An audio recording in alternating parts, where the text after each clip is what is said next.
One of the most terrifying things that I ever experienced as a child was having somebody say to me, explain yourself, explain what you're thinking, explain what you're talking about, explain what you're dreaming of.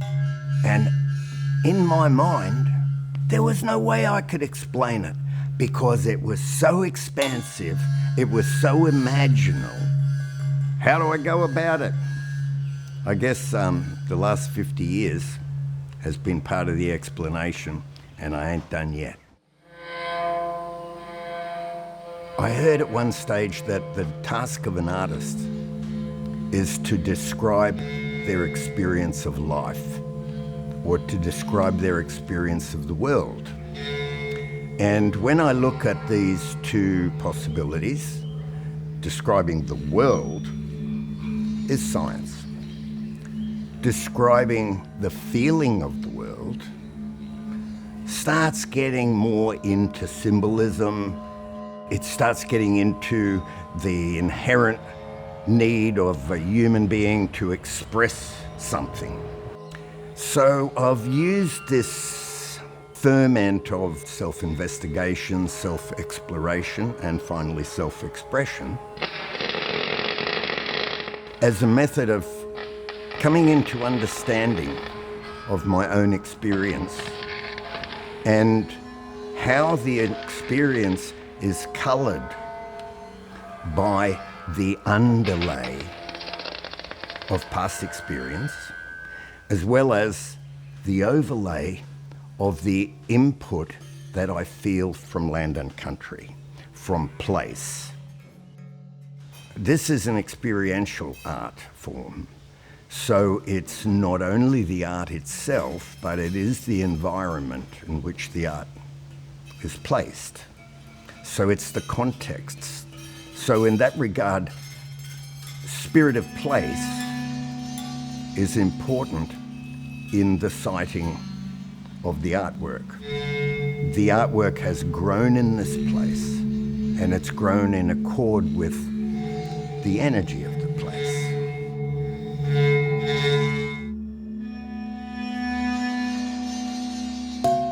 How I came to be in this little spot in Kin was having come from Toowoomba, where lots of folks come up to Noosa for their holidays. I was quite experienced in visiting Sunshine Coast, and I loved it dearly, and I loved the sense of nature, and I loved the energy of the sea. And I've also had a bit of a tendency to live on creeks. I like living in valleys on creeks. Kin Creek runs down into the Noosa River and flows out the mouth of the Noosa River down at Hastings Street. But I like these little hills and valleys. They're full of surprises. Every 100 meters in any direction is a completely new location and almost a new ecosystem. And deep down, there is that history. There is the history of all the indigenous peoples and all the different tribal activities that happened in this place for a long time. And for me, that energy remains. And for me, at this point, I've had the beauty and the marvelous privilege of being able to be a guardian, a custodian, and a cultivator of this beautiful energy that's been left here by ancestors. I connect to country. I feel country. I like to work with the microbes and the earthworms and the compost, and I like to regenerate. I like to do it all naturally and organically. So as I started to make sound sculptures, the things that I found in my world that made the best sounds quite often were manganese steel, big, heavy components from mines and quarries. Now, in that I found it paradoxical that the components I like to work with were components from extractive industry, which to my sensibility damaged the land.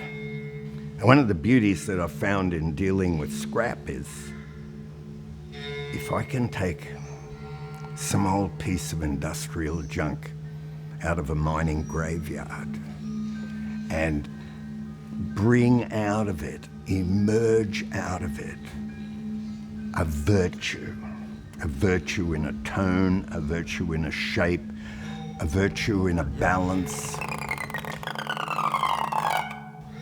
then I'm finding the divine in the mundane. How beautiful to take the waste, the throwaway, the discarded from a mining operation and seek my own inner process to help me find ways to draw out of it healing frequencies. And the way that I'd like to create, using play as the principal power, is simply put myself amongst the materials that I have around and explore them, and wherever I find inspiration, I play with that inspiration and I look for the ways to bring it to a kind of fruition of its own self, to bang on it, to rattle it, to bow on it, and to hear what the sounds are and see how the sounds relate to the sensations of the Gestalt. But it's such a nebulous journey, and the beauty is that at the end of it, the work itself is full of the mystery that made it. And that mystery sits with it and stays with it. And in that regard, I think I could say there's a sort of a calling that comes with the art. And particularly because it involves calling on the viewer to become the listener and to actually start to have a sense that the sculpture will talk to the individual. I know these sculptures make different sounds for different folks.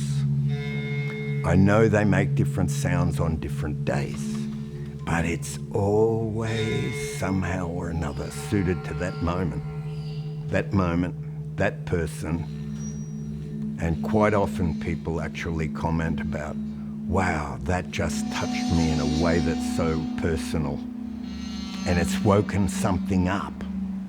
And I say, hallelujah.